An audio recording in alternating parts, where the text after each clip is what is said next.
no longer be the lolcows they want us to be. We will have established ourselves as serious influencers.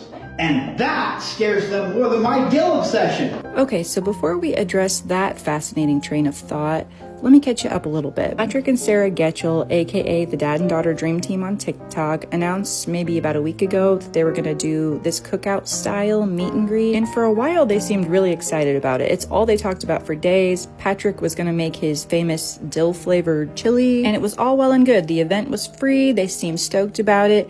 But then when they put up a registration page for the event, I think it started to sink in just how much it would cost them to feed hundreds of strangers in the park. And so they tried to backtrack a little bit. They put up a poll on Facebook yesterday to see if their fans, quote unquote, preferred a traditional style meet and greet or wanted to go ahead with the cookout.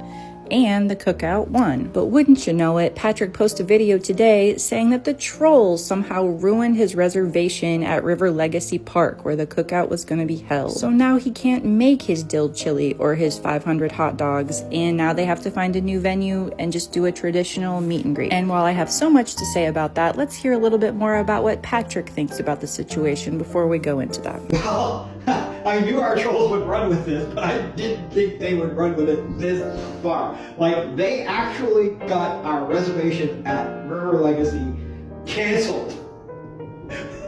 And they think that's gonna stop us. It's amazing how these people seem to think they can stop us. And the comments on our videos, they're just like off the wall funny. So as you can probably tell, they're trying really hard here to make it seem like the backlash they've gotten over this event does not bother them, and that they actually think the trolls are so funny. They don't bother them at all, you guys. Which, if you've seen their lives lately, you know that's absolutely not true. They've been snapping at the trolls and the commenters way more than they usually do, especially Patrick, but I digress. The main thing that makes this seem like a humongous lie, besides the fact that Patrick and Sarah kind of lie about everything, even little things they don't need to lie about, is that the trolls don't want this event canceled. Actually, quite the opposite. Patrick mentions the concept of lolcows, but he's obviously not familiar with how those hater troll type bases work in those corners of the internet. They want this event to happen because they want to come to this event and fuck with it. Or at the very least, they know with Patrick and Sarah's track record that something kind of crazy is probably going to happen and they want to see it. They want the drama, they want the entertainment. That's how this works. So it's been fun making the trolls go crazy, trying to shut us down or scare us off or anything to stop this from happening.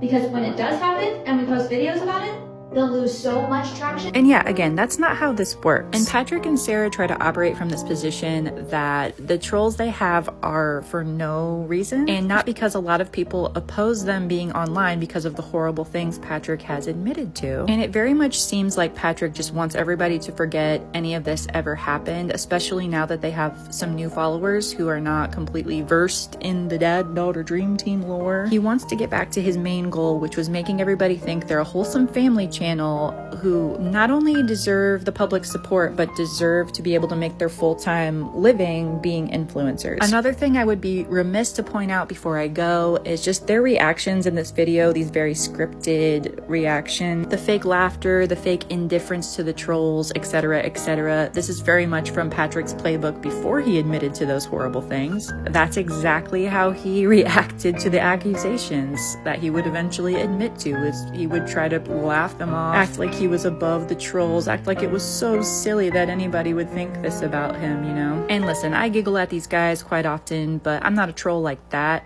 But that doesn't mean I don't understand why people don't think they should be able to make a living off of this app, just given what Patrick has admitted to. After several years of watching these guys, one thing I can tell you is that if Patrick is elaborating and doing this fake, like, oh, I don't care shtick, that means he cares and he is lying. One thing that's always proven true with both of these guys, but especially Patrick, is if it seems like he's lying, he is. He just always is. Let me know what you think in the comments. See ya!